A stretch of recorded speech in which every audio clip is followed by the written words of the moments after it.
So రీసెంట్గా రవీంద్ర భారతిలో బాలు విగ్రహం మీద గొడవ నడుస్తుంది. గాయకుడి విగ్రహం పెట్టడం విషయంలో ఇలాంటి గొడవ రావడం అనేది మనం ఎట్లా అర్థం చేసుకోవాలి సార్?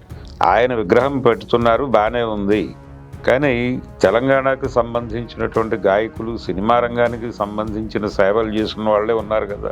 గోడ అంజన్ ఉన్నాడు, అందశ్రీ ఉన్నాడు, గద్దర్ ఉన్నాడు, చిందు ఎల్లమ్మ దగ్గర నుంచి మొదలు పెడితే ఇంకా వెనక్కెడితే వాళ్ళందరి విగ్రహాలు ఇక్కడ పెట్టే ప్రయత్నం ఎప్పుడైనా జరిగిందా అనేది ఆయన లేవనెత్తినటువంటి ప్రశ్న. తెలంగాణ కళాకారులకి ప్రాతినిధ్యం లేకుండా బాలసుబ్రహ్మణ్యం గారి విగ్రహానికి ప్రథమ ప్రాధాన్యత ఇవ్వటం అనేది ఖచ్చితంగా ఇక్కడ ఉన్నటువంటి కళాకారులకి ఇబ్బందికరమైనటువంటి పరిస్థితి. తెలంగాణ రాష్ట్ర ఏర్పాటు పట్లే విముఖత ఉన్నటువంటి బాలసుబ్రహ్మణ్యానికి ప్రథమ ప్రాధాన్యత ఇచ్చి ఆయన విగ్రహం ప్రతిష్టాపన చేయటానికి అనుమతి ఇవ్వటంతో పాటు దాన్ని ప్రారంభోత్సవానికి ముఖ్యమంత్రి గారు విపరీతంగా కసరత్తు చేయటము, పైగా శుభలేఖ సుధాకర్తో జూపల్లి వారు కూడా వచ్చారు అక్కడికి, మంత్రి. ఈ హడావిడి ఇదంతా చేయటం సబబా? ఎస్పీ బాలసుబ్రహ్మణ్యం గారికి ఏదో అవమానం జరిగిపోయింది అని ఇబ్బంది పడాల్సిన అవసరం లేదు. వాళ్ళ డిమాండ్లోనూ వాళ్ళ ఆర్గ్యుమెంట్లోనూ ఏమాత్రము దోషం ఉందని నేనైతే అనుకోవడం లేదు.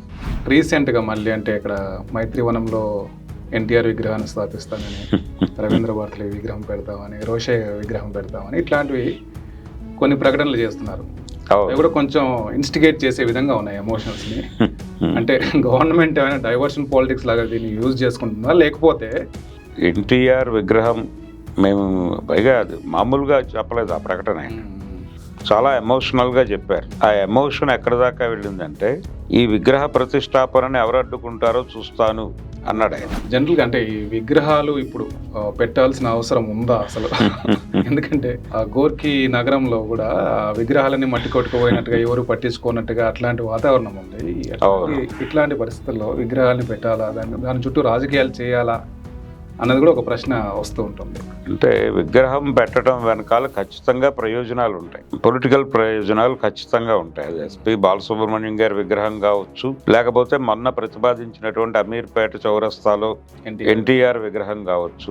పృథ్వీరాజ్ అనేటువంటి ఒక తెలంగాణ యాక్టివిస్టు ఆయన తన డిసెంట్ ప్రకటించడం అనేది ఖచ్చితంగా జరగవలసినటువంటి పని. అదే జరిగింది. నేరో అయిపోయి మాట్లాడుతున్నారు. ఈ మాట్లాడుతున్న క్రమంలో రకరకాల మాటలు వస్తున్నాయి. అందులో ఏపీ అసెంబ్లీ ముందు గద్దర్ విగ్రహం పెడతారా?